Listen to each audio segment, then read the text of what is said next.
বিসমিল্লাহির রহমানির রহিম। আসসালামু আলাইকুম। আশা করছি যে যেখানে আছেন ভালো আছেন, সুস্থ আছেন।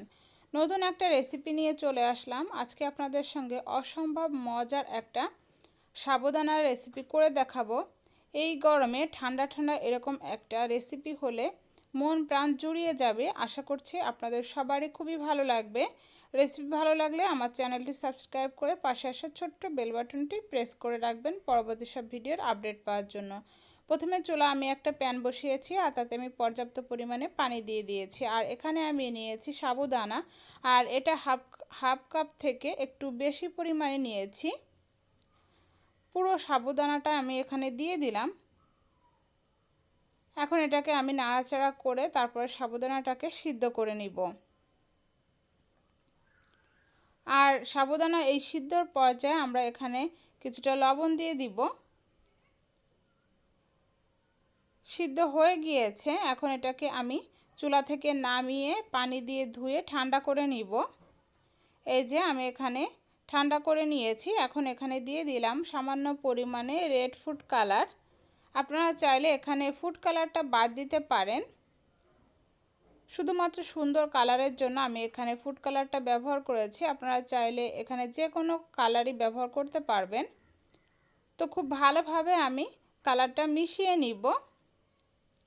একটা পাশে রেখে দিচ্ছি। অন্যদিকে আমি চুলায় প্যান বসিয়েছি আর তাতে আমি মেজারমেন্ট কাপের 3 কাপ পরিমাণে তরল দুধ নিয়ে নিলাম। আমি এখানে গাভীর দুধ ব্যবহার করলাম।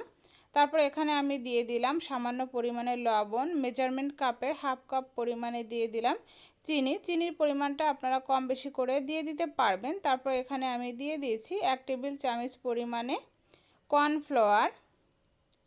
আর মিষ্টিতে যারা লবণ পছন্দ করেন না তারা লবণটা বাদ দিতে পারেন, তবে আমার কাছে লবণ দিলে টেস্টটা অনেক বেশি ভালো আসে, এজন্য আমি দিয়ে দিলাম।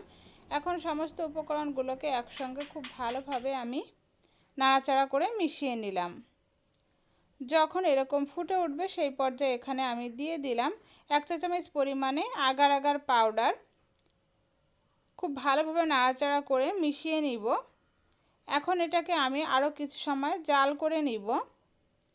আর এই পর্যায়ে এখানে আমি দিয়ে দিলাম একটা এলাচ। এলাচের মুখটা আমি একটু ফাটিয়ে নিয়েছি, এতে করে ফ্লেভারটা খুব সুন্দরভাবে বের হবে। অনবরত নাড়াচাড়া করে তারপর এটাকে রান্না করে নিতে হবে, তা না হলে নিচ থেকে এটা লেগে যাবে।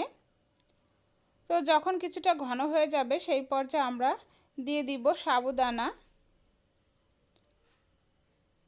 সম্পূর্ণ সাবুদানাটাই এখানে আমি দিয়ে দিলাম। এখন এটাকে খুব ভালোভাবে নাড়াচাড়া করে মিশিয়ে নিতে হবে।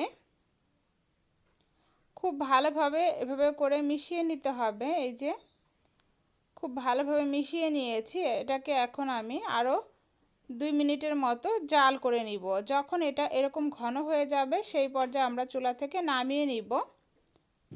এই যে ঘন হয়ে গিয়েছে। এখন এখানে আমি নিয়েছি একটা কেক মোল্ড, তাতে আমি সম্পূর্ণ মিশ্রণটা ঢেলে দিলাম। এখন এটাকে আমি একটা পাশে রেখে দিব ঠান্ডা হওয়ার জন্য। 1 ঘন্টার মতো রেখে দিলেই এটা ঠান্ডা হয়ে যাবে। এই যে 1 ঘন্টা পরে আমি এটাকে বের করে নিলাম। এটা একদম জমে গিয়েছে। এই যে আমি একটু হাত দিয়ে চেক করে দেখছি। এখন একটা ছুরির সাহায্যে আমরা চারপাশ থেকে এটাকে এভাবে করে একটু ছাড়িয়ে নিব।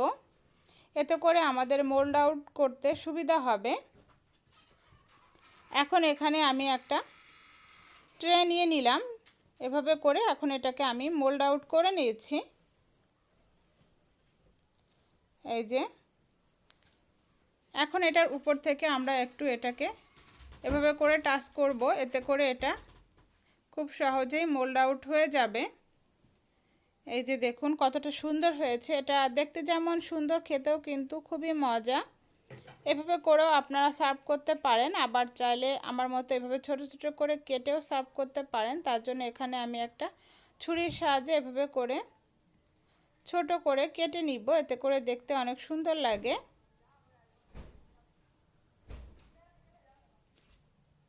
এভাবে করে কেটে নিচ্ছি।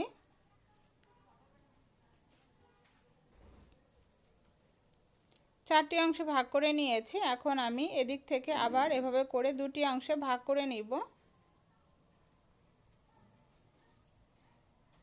এই যে ছোট থেকে বড় প্রত্যেকেই কিন্তু এই রেসিপিটা খুবই পছন্দ করবে। আমি এক পিস তুলে আপনাদেরকে দেখাচ্ছি, দেখুন কতটা সুন্দর হয়েছে। খুবই মজার একটা রেসিপি। আশা করছি আমার আজকের এই সহজ রেসিপিটি আপনাদের ভালো লেগেছে। আমার রেসিপিটি যদি আপনাদের ভালো লেগে থাকে আমার চ্যানেলটি সাবস্ক্রাইব করবেন এবং সেই সাথে পাশের ছোট্ট বেল বাটনটি প্রেস করে রাখবেন, তাহলে পরবর্তী সব ভিডিওর আপডেট আপনাদের মোবাইলে পৌঁছে যাবে। সবাই ভালো থাকবেন, সুস্থ থাকবেন। আজকের মতো এ পর্যন্ত। আল্লাহ হাফেজ।